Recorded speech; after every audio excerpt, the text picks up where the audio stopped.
I'm in Peru! Those are my suitcases.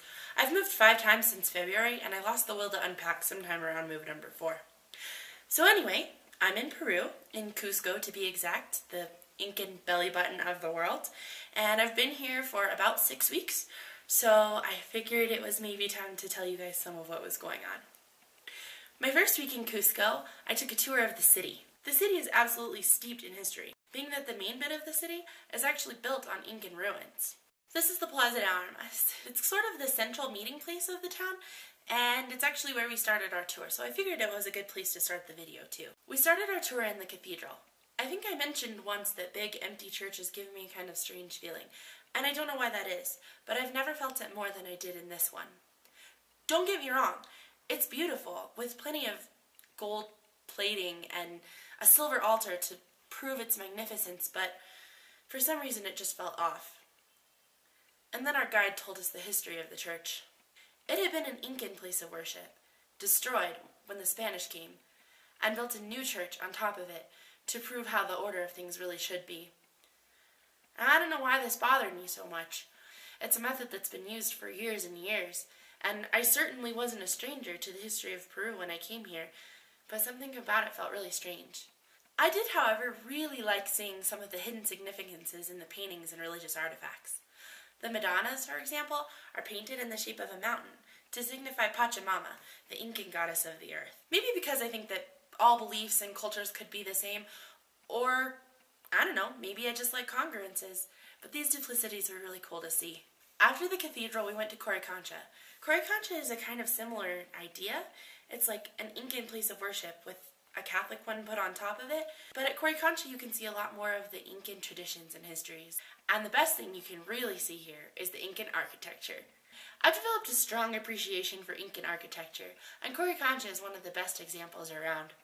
The stones are smooth and perfect, and the shapes have been planned so that all that's left to see is a design line and the seam of the place. Not even cement. And the architecture only gets better as it gets bigger.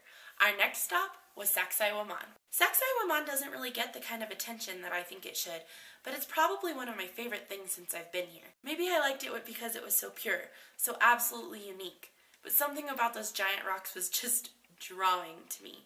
I'd really like to go back sometime before I leave. I really have developed a love for some things here.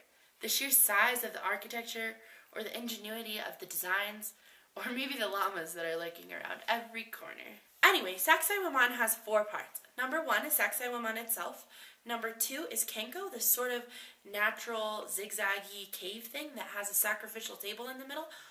Tambo Mashai, which is some sort of a religious or royal dwelling, but that I liked just for the beautiful aqueducts and fountains that it had integrated into its design. And lastly, Puka Pukara, which I don't know that much about because I was very tired by the time we got there, and I've been continuously sick since we got here. It's cold. Alright, so Cusco was the capital of the Incan Empire, right in the middle, which explains why its name means belly button. The city itself, including Sacsayhuaman in the mountains, was built in the shape of a puma, with each important part lining out a certain important part of the city. It's really kind of amazing to put that much planning into a whole city. But that's how the whole empire was, including, obviously, the buildings. But even with all that planning and foresight, Cusco was still conquered, and the planning did make it stronger, like the way that only the Incan buildings were what could survive the earthquakes a few centuries ago. But it didn't make it bulletproof. That's what's so amazing about Cusco. It's old, but it's new. It has the history of tribes and settlers, and then Incans, and then Spanish, and then there's this part that's modern in its own right.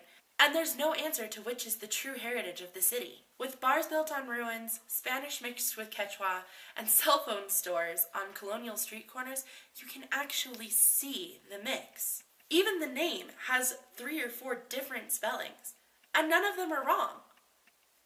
So then, none of them are right either. The ideas conflict, and sometimes they aren't quite right, but they just are. They are and they have been for a long time. It's amazing, and maybe a little difficult to see at the same time.